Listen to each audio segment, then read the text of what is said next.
So it has been confirmed that Meghan and Harry are moving back to the UK. Actually, it has been said that they're moving back by the end of this month, August. So that means that only a few weeks they are going to be back in the UK. The initial report said that they're going to be there for an extended period, I guess indefinitely. But now we're hearing that it's not going to be that long. It's actually going to be, it's like a 6 months trial that they're on. So I guess they want to see how they're trying it on to see how it fits. But the truth of the matter is that there is a lot of speculation around it. A lot of persons are asking, why are they moving back? Some persons are saying that they're quite surprised that they're moving back so quickly because it has only been 6 years since they moved to the United States. So they're going to be moving back to the UK in a matter of weeks. They're going to be taking their children with them. The children are going to be enrolled in school, so they're starting school in September. And of course, they're going to be there for at least 6 months. That's what we know so far. Why they're actually moving back to the UK, nobody knows. But I guess the reasons will become a little clearer over time, and persons do know each other. So we can talk about the failures that they met with when they went to the United States. You know, that Hollywood dream is drying up. A lot of people move to the United States thinking that it's going to be so wonderful. It's going to be a bed of roses and everything is going to be perfect. But it only happens for some people. It doesn't happen for everybody. And so some people do have to go back home where they came from. You remember when Prince Harry was on that flight and he videoed himself on his phone and he was talking about he's on the freedom flight. Now he's learning that freedom comes with a cost. And it is something that I think a lot of people learn, that freedom, there's a price tag attached to freedom. And the price tag that he had to pay, I think he paid with his reputation, because he thought, or perhaps he and his wife thought, that moving to the US would be so easy and they would have the world at their feet and they would start all these business ventures and everything would be fine and they would have so much support. Initially, they had these things, but over time, because of all of the, I wouldn't necessarily say bad publicity that they got, but I would say that a lot of the negative things that came up around them, some of the things that they themselves said, that persons, you know, initially, especially when they did that Oprah interview, people were saying, you know, this is so sad and it's so sad. But then persons said, hang on a second, this is not completely true. There's some things here that are just not right. And so they have done these things to themselves over the years where they have said things that are not completely true. People dig a little bit, move the curtain a little bit to see what's behind it, and they realize that, you know, there's something here that we're not just going to buy this story. And so they have used up their credibility. They have used up a lot of their reputation, and it has not served them well. And all of the money that they thought they would have been making, well, it probably is not really working out the way that they would have wanted.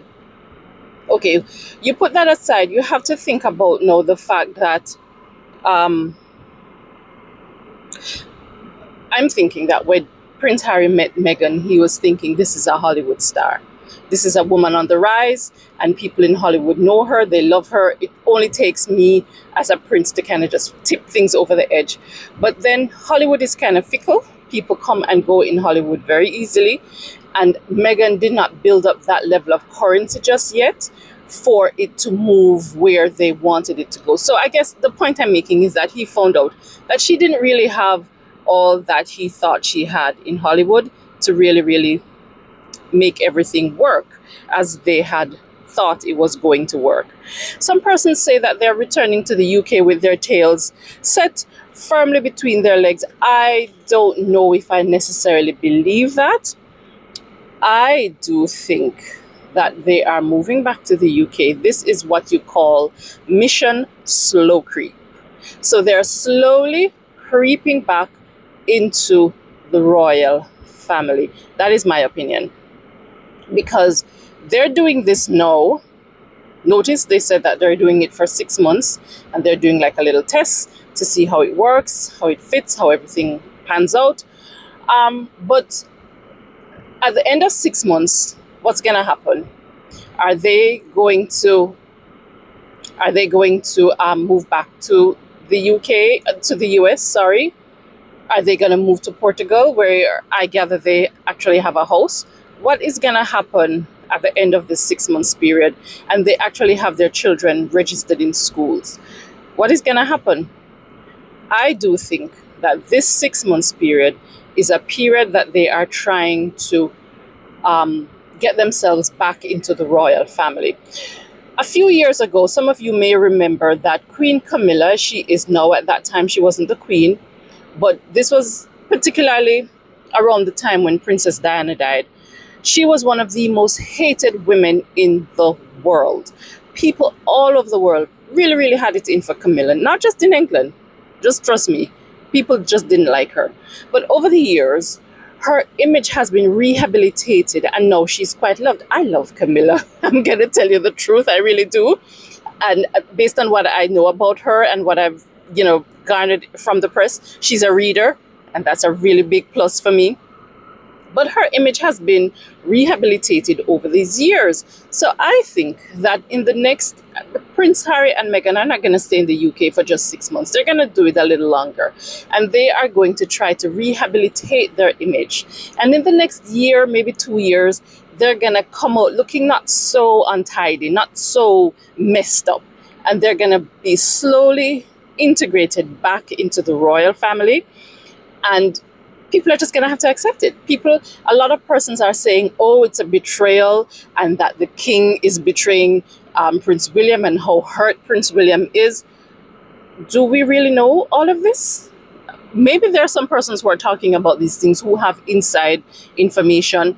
But the truth of the matter is that the royal family is still the royal family at the end of the day. And if they want to bring Prince Harry and Meghan Markle back into the fold, that's what they're going to do. And there's nothing that anybody can do or say about it outside of the family that's going to make a big difference. So the media can talk all that they want. If the royal family decides that Prince Harry and Meghan Markle have a place here, they're going to have a place in the royal family.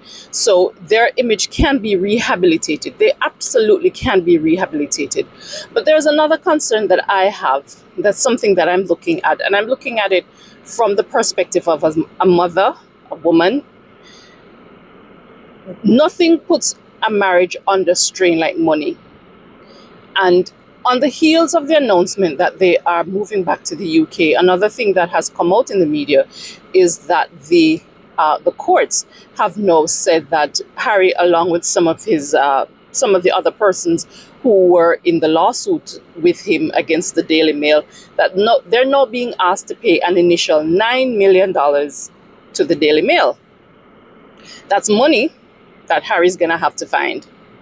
That's money that perhaps they don't have, that they don't want to spend. Even if they have it, they don't want to spend that kind of money, right? So there's that, and we don't know how much more they're going to have to pay for these legal fees.